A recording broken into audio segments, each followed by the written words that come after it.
Mes chers compatriotes, mes chères sœurs, mes chers frères, les résultats provisoires proclamés ce jour par la Commission électorale indépendante ne me placent pas en tête de cette élection présidentielle. Je prends acte de ces résultats, tout en gardant au plus profond de moi la conviction que le combat que nous avons mené ensemble n'a pas été vain.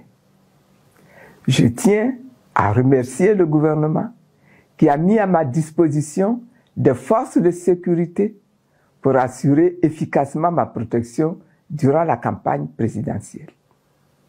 Au-delà des chiffres et des annonces officielles, cette campagne a révélé quelque chose de bien plus profond. La soif de justice, de vérité et de dignité qui habite notre peuple. Ce que les urnes n'ont pas traduit aujourd'hui, l'histoire le retiendra. Le peuple ivoirien aspire au changement. Je tiens à adresser un immense merci à tous ceux qui ont cru en nous. Je vais exprimer ma profonde gratitude aux militantes et aux militants et aux sympathisants du mouvement des générations capables. À nos alliés, le COGEP de Charles Blé Goudé, l'AIRD d'Éric Caillé, Objectif République de Paul Hervé Agoubli, ICON de Yves Mayobo, Pour la Côte d'Ivoire de Viviane Pété, le Sursaut national de Marcelin Kwame, le PSD de Akadje Séraphin, ainsi qu'à toutes les Ivoiriennes et à tous les Ivoiriens qui, malgré les obstacles, malgré la peur, ont eu le courage d'exprimer leur choix. Votre engagement, votre détermination et votre foi ont donné sens à ma candidature et à notre combat collectif pour une Côte d'Ivoire réconciliée, transformée et souveraine. Je suis fier de vous et je vous dis du fond de mon cœur, merci. Les résultats proclamés aujourd'hui ne reflètent pas fidèlement la volonté populaire. Deux grandes causes expliquent la situation que nous observons. Premièrement, nous avons un système électoral inéquitable et verrouillé.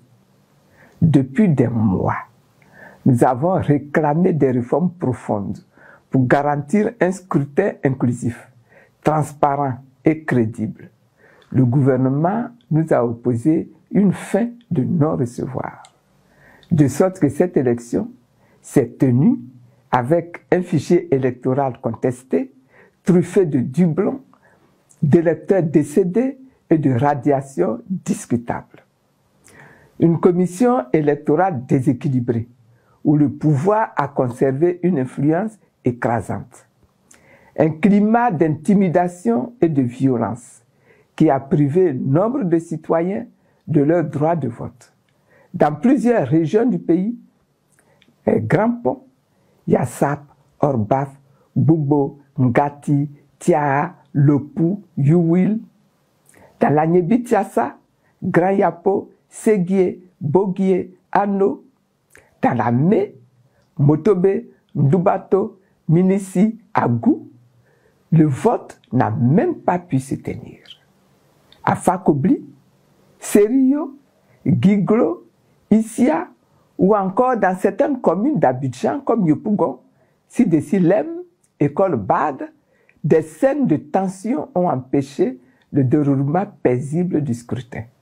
Dans plusieurs localités, à Koupé, à Ferry, Bekwefin, Songo sous-préfecture, Daoukro, EPP d'Adiekro, Jacquesville, Atoutou, Yamsokro, des troubles, des saccages des urnes emportées, des attaques contre des locaux et des agents électoraux ont privé des électeurs de leur droit d'expression citoyenne.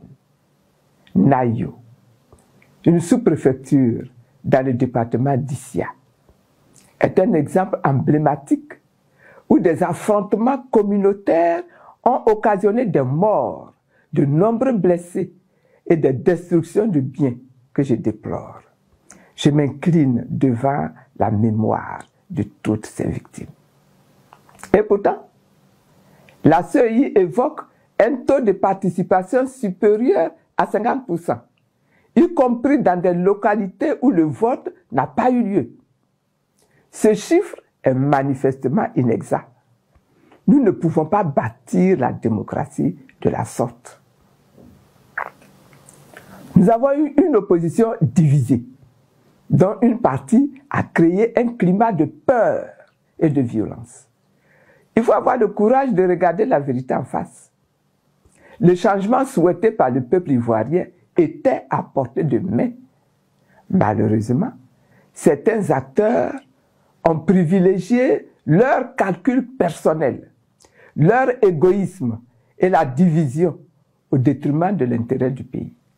Cette fraction de l'opposition s'est employée à créer la peur, la psychose et la violence, décourageant des millions d'Ivoiriens d'aller voter et offrant ainsi sur un plateau d'or à Alassane Ouattara un 4e mandat qu'il prétendait pourtant combattre. Face à cette insécurité organisée, beaucoup de familles ont préféré rester enfermées chez elles plutôt que de risquer leur vie. Oui, nos concitoyens ont choisi la prudence, non par indifférence, mais par peur. Et cette peur, savamment entretenue, a été l'un des instruments les plus puissants de la confiscation du vote populaire. Je condamne avec fermeté ces comportements déloyaux et contraires à l'esprit démocratique. Nous avons connu une élection profondément inégale. Oui, je dénonce également la dérive financière du processus électoral qui crée une inégalité insurmontable entre les candidats. En effet, pour simplement assurer la présence de nos représentants dans tous les bureaux de vote, il nous aurait fallu mobiliser plus de 630 millions de francs CFA, chaque représentant coûtant entre 10 000 et 25 000 francs selon les zones. Aucune démocratie digne de ce nom ne peut tolérer ni supporter une telle injustice structurelle. Il y a encore des réformes à engager. Et pour cela, j'en appelle encore au dialogue national. Je réaffirme ma détermination à poursuivre le combat pour une réforme profonde du système électoral. La Côte d'Ivoire ne pourra pas bâtir une démocratie durable tant que les institutions électorales resteront sous tutelle politique. Tant que le financement des campagnes ne sera pas équitablement régulé, tant que la transparence des résultats ne sera pas garantie par la loi et la technologie.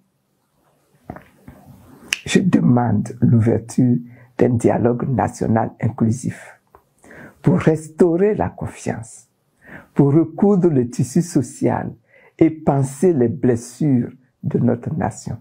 Ces blessures, faites d'exil, d'humiliation, de division et de prison, ne guériront ni par la force, ni par le silence, mais par la vérité, par la justice et par le pardon mutuel. Je sollicite la clémence du président de la République pour la libération de toutes les personnes arrêtées et non encore jugées, et l'amnistie ou à défaut la grâce présidentielle pour toutes les personnes déjà jugées et condamnées dans le cadre de cette élection, militants, délégués ou simples citoyens. Aucun Ivoirien ne doit être emprisonné pour avoir exercé un droit démocratique. Frères, mes chers compatriotes, je garde une foi intacte dans le destin de la Côte d'Ivoire.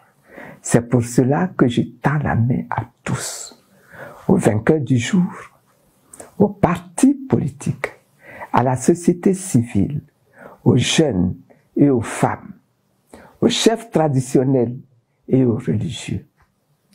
Unissons nos intelligences et nos cœurs pour rebâtir notre pays sur des bases morales, souveraines et dans la solidarité. Je l'ai déjà dit et je le répète. Ma vie entière est un engagement pour la liberté, pour la dignité et pour la souveraineté de notre peuple. Je continuerai à me battre avec la même détermination pour l'idéal de société que je porte. Une Côte d'Ivoire réconciliée, totalement transformée, souveraine et fière de son identité africaine. Le chantier continue. Et tant qu'il y aura dans ce pays des hommes et des femmes debout, rien ne sera perdu. Je vous remercie.